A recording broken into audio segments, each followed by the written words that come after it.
Okay, let's have a go at reading this sentence. Are you ready? Okay, well done. Let's try this again. Remember, our TH sound makes th. Well done. Okay, well done. G, and then remember our middle sound is So do you want to try the word again? Girl. Well done. Over here now.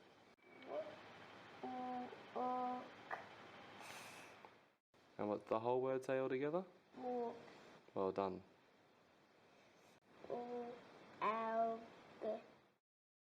Okay, you've got our first sound right, and our sound right. O-U-G-H, when we put it together, says ooh in this word. So do you want to try and sound the whole word out again? Ooh. Okay, what does the word say? Well done. Okay, next word. Well done. And our last word is? Well done. Can we say the word again? Well done. And let's try the whole sentence now that you've read the whole words. Girl walked through the grass. Well done. Greetings, parents and teachers. My name is Jesse Moulds, and today we are learning about the Big Six in literacy and investigating two of the core skills from the Big Six. We will be looking at how to assess a student's development in these two areas and how to further develop these skills in students who need support in these areas. My assistant today is Bereket. He will be helping to demonstrate some activities and concepts. The Big Six is a group of essential foundation skills early readers need to develop to ensure development and understanding of reading and writing.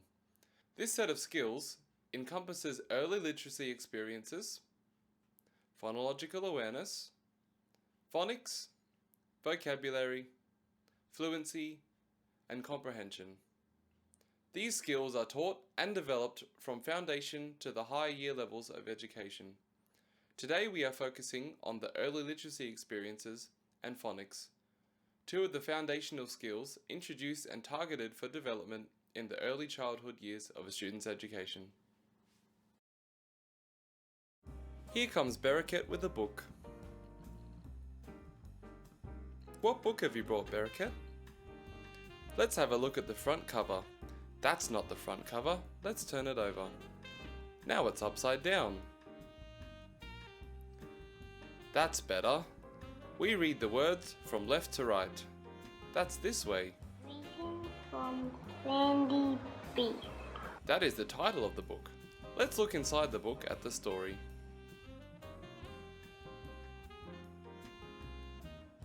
We read the words in the story. The pictures match the words and help us understand the story. Let's begin. Early literacy experiences are the foundation of a person's exposure and development of language and reading. These experiences include the use and development of oral language skills and the concepts of print that people encounter when reading various texts and materials. Oral language skills include a student's ability to understand and use spoken words and tones. These skills begin developing well ahead of a person's school education and rely on a person's ability to hear. Anne Bayeto explains that the development of these skills are a key indicator of the future academic success of a child. The term concepts of print refers to the basic understandings of reading. These include the student's ability to read from left to right and top to bottom, understand that letters and words tell the message of the text, use the return sweep movement from the end of one line of text to the start of another, use knowledge of the relationship between illustrations and print and the parts of every book, including the front, back, and author. Different types of texts also have unique features. For example, non-fiction texts feature a contents page and can include a glossary or index. The concepts of print are the foundation behind a person's ability to take written language and interpret the message. However, they do not need to know how to read to understand how these concepts work. Formal assessments of these skills do not always require evidence of a person's ability to read. The concepts of print can be assessed in a student through various running records or benchmarking tests. This is an example of a benchmark assessment from the Nelson PM Benchmark program. The student reads the text to the matching book, while the teacher assesses the student's ability to read the text as well as demonstrate knowledge and understanding of concepts of print. This assessment does require a student to read the text in order to pass. Even if the student fails the reading component, the teacher can still observe the student's ability to identify and use the concepts of print. These benchmarking assessments can be completed routinely to keep record of student ability.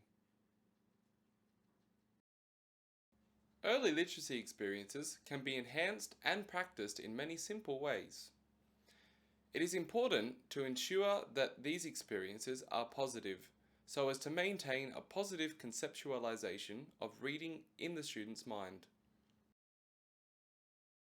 In class, concepts of print can be practiced initially by sharing books with students and demonstrating how to hold the book, showing where the parts of the book are located, and using your own finger to direct students' eyes as you read the text.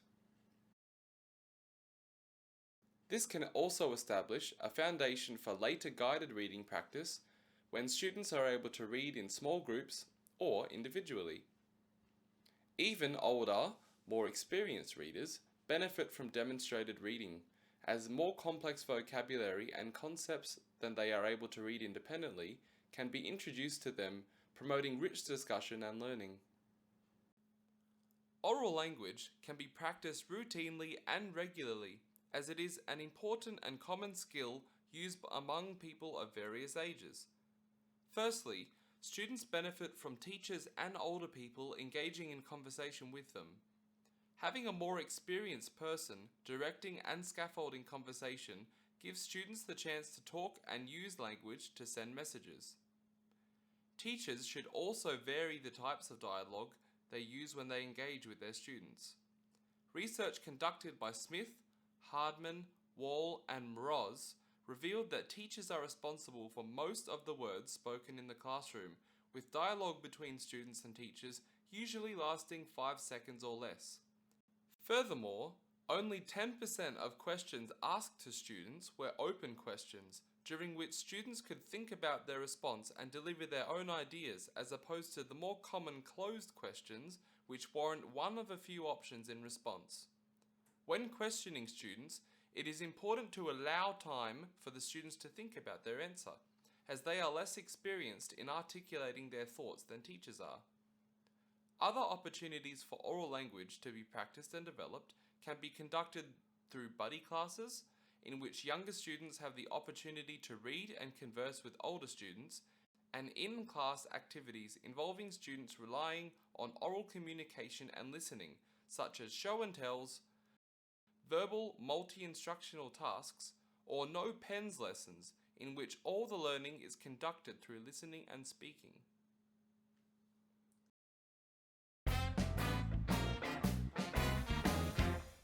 Skills in phonics are used by people to interpret the various written and spoken letters and sounds of the English language. The English language is made up of oral phonemes and visual graphemes. Phonemes are the sounds we hear in words. A grapheme is a letter or group of letters that we use to write a sound. For example, this is the grapheme D. The phoneme it makes is D. This is the digraph ER. The phoneme it makes is Phonics instruction is used by both emergent and experienced readers to use and interpret the 44 phonemes found in the English language. Emergent readers use knowledge in phonics to both understand and use sounds and letters in written and oral language.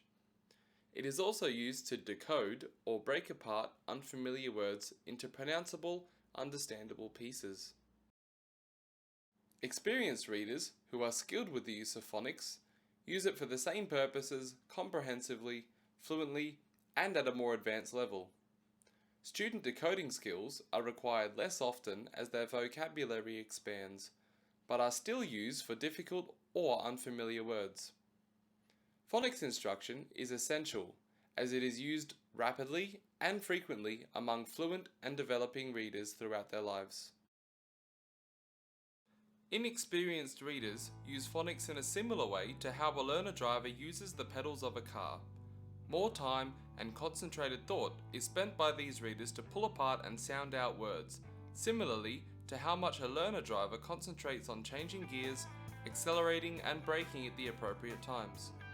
Fluent readers are able to use phonics almost instantly and automatically, similarly to how an experienced driver is able to slow down, change gears and turn a corner without much concentration.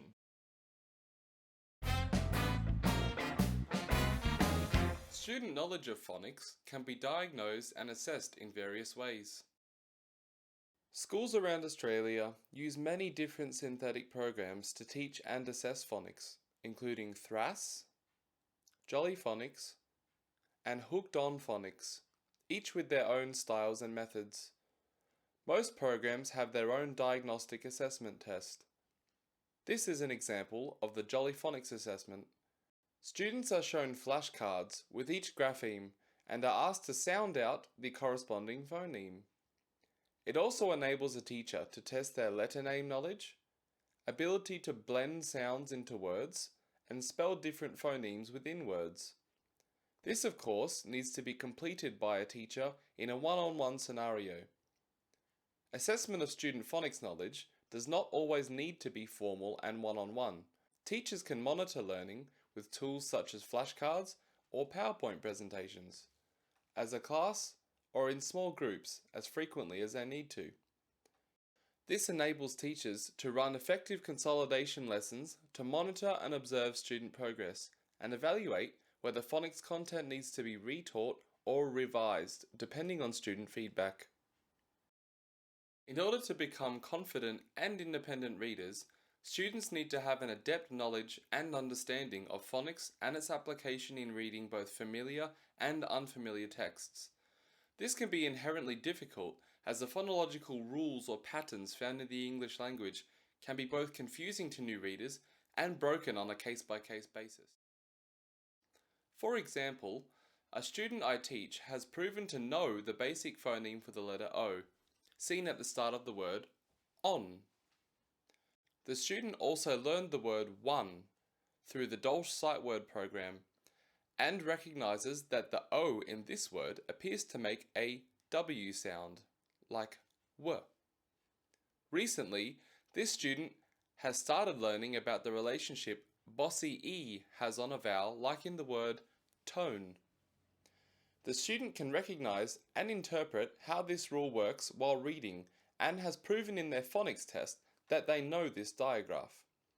This student became confused when encountering this digraph later in the word tone, as they used their knowledge of the word one to help decode this new word, reading it as twan. Which rule prevails? Experienced readers may know that in this case, the bossy E rule prevails, but upon first encountering situations similar to this, students can become confused without the help of a teacher or experienced reader. And don't even get me started on the whole OUGH sound.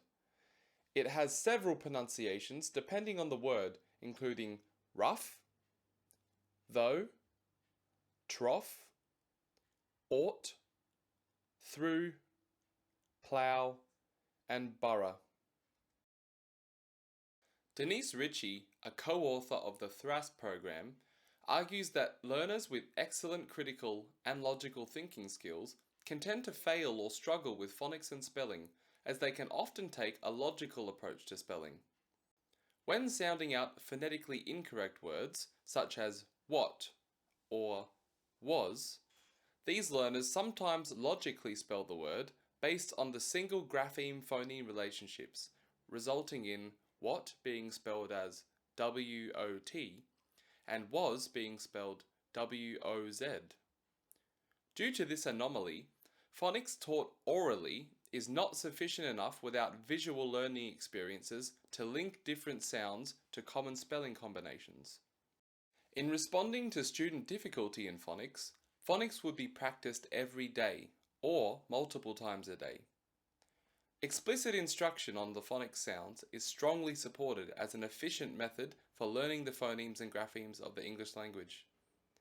Explicit teaching and scaffolded practice with phonics ensures that students will develop a thorough and skilled knowledge of the regular phonemes and graphemes of the English language quickly. Explicit teaching also gives a teacher the opportunity to monitor student progress more effectively, as they will be able to document, consolidate, and test a student's progressive understanding and retainment of the phonics knowledge. Once phonics is taught explicitly, students will then have the confidence and competence to use their own knowledge of phonics to learn independently or with other students with less teacher support. Letter names are important to learn early, as the names of each letter provide a way for learners and teachers to communicate and refer to each letter when learning. Phonics alone is not guaranteed to teach students how to spell or comprehend the message of a text, but it is a foundational skill that can be built on to teach spelling and vocabulary later in a student's learning. Phonics can be explicitly taught in the classroom in many contexts. The Jolly Phonics program uses resources including nursery rhyme style songs with matching hand movements to articulate and practice sounds through visual, oral, and kinesthetic means,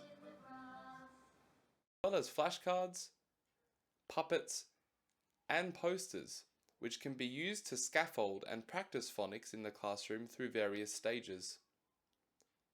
The THRAS program toolkit uses posters with the graphemes grouped into the phonemes they match.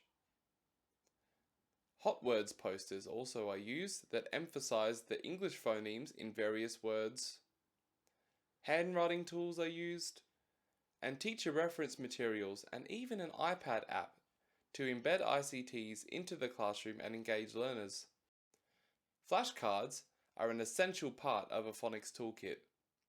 Flashcards can have the 26 letters of the alphabet as well as some common digraphs and trigraphs. These can be used to teach one bearcat or lots of bearcats.